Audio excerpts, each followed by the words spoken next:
Okay, good morning. This is day 65 of videos to express some amount of sanity as the schizophrenic Dominic. And the world went crazy and warred upon me, and then told everybody that I was crazy and diseased. And so I express some sanity in little videos every day. I read little books and think little thoughts. And I express a day in the life of me as a schizophrenic. And so here is day 17 and day 45 of these videos I have posted on my pinned Facebook and pinned threads post. In day 45, it's a 3.5 minute intro into why I make these videos. In day 17, it expresses why I choose to describe myself as a schizophrenic rather than targeted individual, and my thought process behind that. And I have also written a book titled Unveiling the Schizophrenic Tradition on Medium. It's I submit the chapters in medium.com to express, my experience with this program, as well as some research and knowledge that I have on the topic itself, including technologies and political technologies which could contribute to people being determined to be schizophrenic and diseased. All right, was trap. Okay, so starting off, I'm reading this book called A Language Older Than Words by Jensen, and he's an interesting writer, and he's a guy who is a activist, an anti-civilization activist. He has an interesting background, and today I was going to talk about the pages that I read about. He discusses his writing, and he thinks like sometimes I don't think my writing is appropriate or whatever. But then he goes into and he explains like it's not my writing that needs to change, it's reality that needs to change. And so I thought that was kind of interesting because I think we all feel that way sometimes when we're existing in reality, and whatever we think is causing the reality to be all crazy as it is.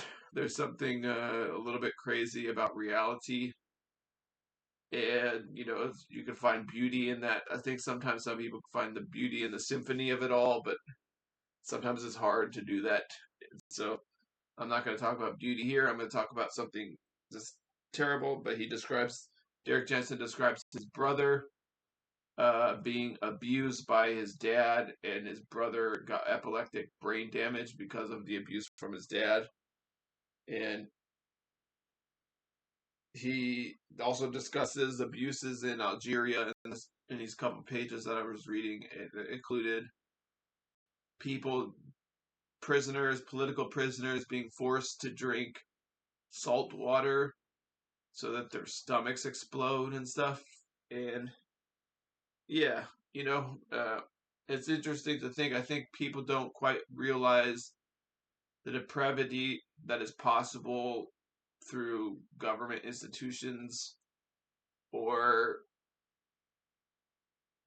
political organizations. And once somebody does a misdeed against one group of people, then the other group comes back and does misdeeds against the other group. And that's really that's kind of the problem we're experiencing right now as human beings, is the depravity. And so I was struck by that. I was struck by the salt water in the stomachs of the political prisoners in Algeria when I was reading that book by Derek Jensen this morning. So yeah. All right, gonna take some time here to talk about something a little bit lighter. Samuel Basallo hit a home run. Is my up and coming prospect for baseball. He's on the Orioles, and I don't know when he's going to be called up into majors, but that he hit a home run in spring training is exciting to me. I was really pumped up about that this morning.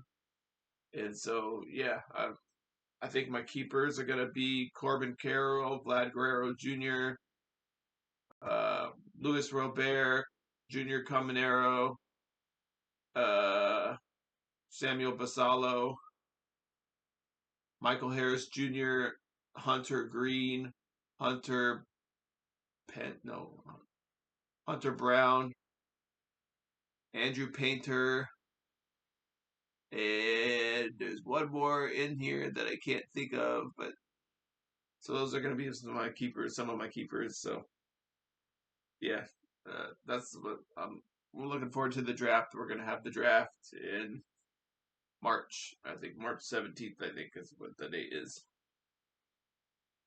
Okay, so that speaking of sports, that Chris Kluwe punter who I told you was maybe a dig at me or whatever, he got fired from his job for engaging in civil disobedience. He was a football coach at Edison High School, and he participated in civil disobedience at Huntington Beach Library, or Huntington Beach City Council meeting or whatever.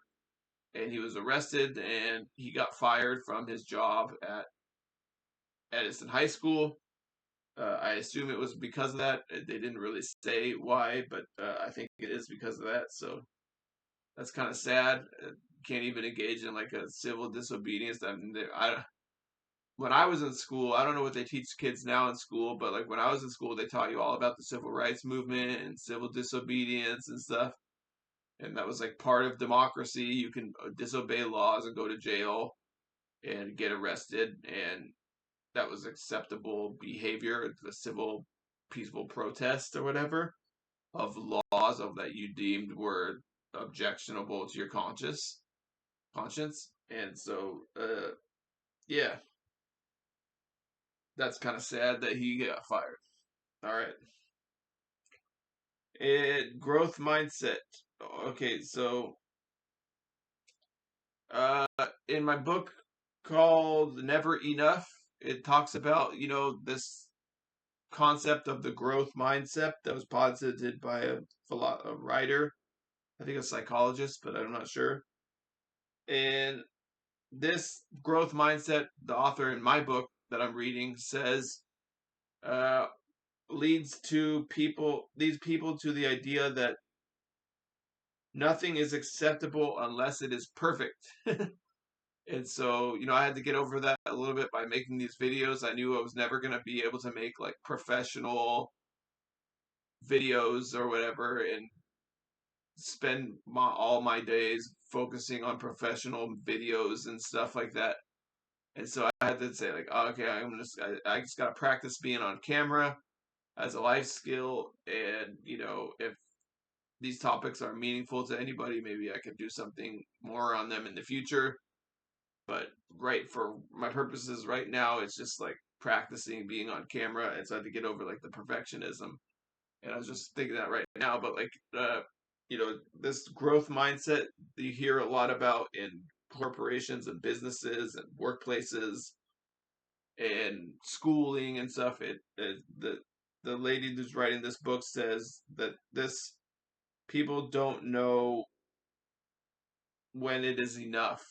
Like the growth mindset is being used by coaches and parents and administrators to like push kids towards perfectionism, and it's being misapplied, and it's not really in line with the way that it was intended to be used.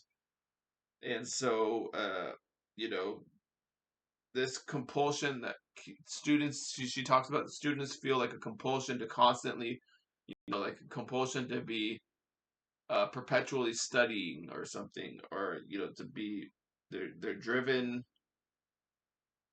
to be perpetually studying, and excessive kind of study, or uh, they don't know when enough is enough. They think like it's all based on sort of a false belief that you are in control of your life. And I go back and forth on this. Like, yeah, you're in control of your life to some degree, but like to another degree, there's so much happening that where you're not really in control of your life because there's so much out there controlling society and controlling forces that are beyond your control. So you have to actually come to grips with that and say like things are out of my control.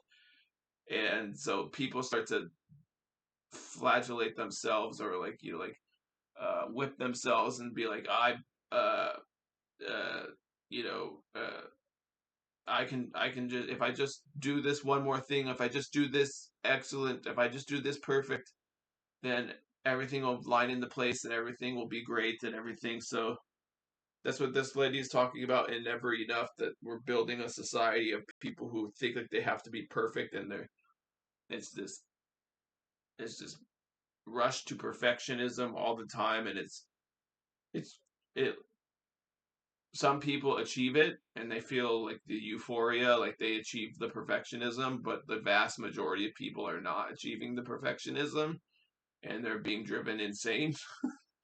And so, like the rest of us, like this is where I wanted to join a society for average people because I was like, the rest of us are just like, we're average people or whatever, and uh, we're being driven insane by these perfectionist people.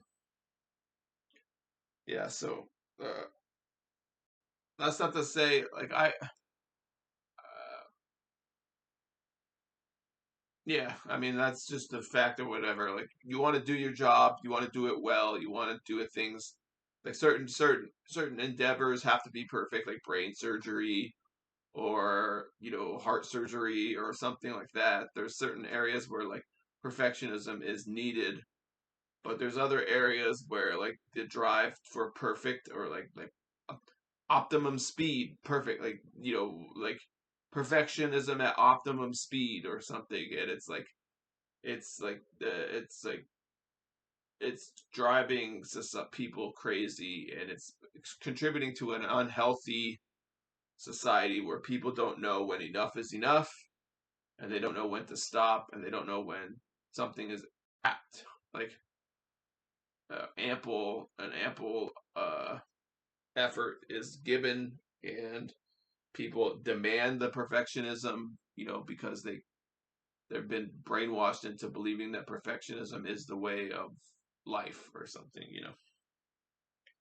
Speaking of perfectionism, there's like these numbers in this procession of the equinox that I'm learning about in these mythologies and fingerprints of the gods. The pyramids were all perfect and everything, and there's probably a message in there like the pyramid scheme, the, the quest for perfectionism in the pyramids is probably a message given to us, passed down through there throughout time or whatever. And so it's a pyramid scheme. The quest for perfectionism is a pyramid scheme. I'm going with that. That's what the pyramids are all about.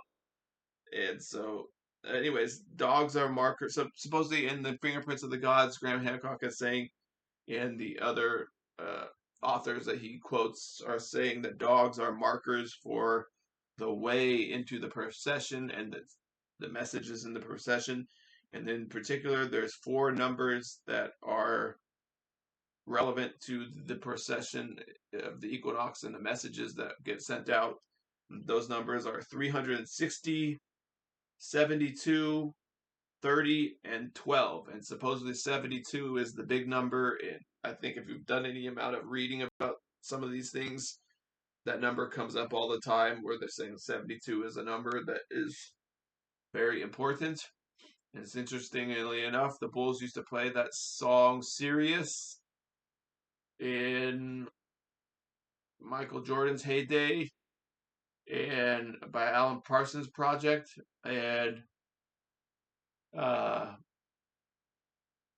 what was I gonna say? They used to play the song Sirius, and they won 72 games, which was the biggest winnings anyone ever did until later on. The the Warriors won 73, but 72 was the Bulls number, and so that was the all-time marker there. All right, I'm gonna go ahead and stop here. Thank you for listening to me today. This one was a little bit better. I'm in a little bit elevated mood, and we are boycotting. We bought from one small business today, and everything else has been purchased previously. All right, goodbye.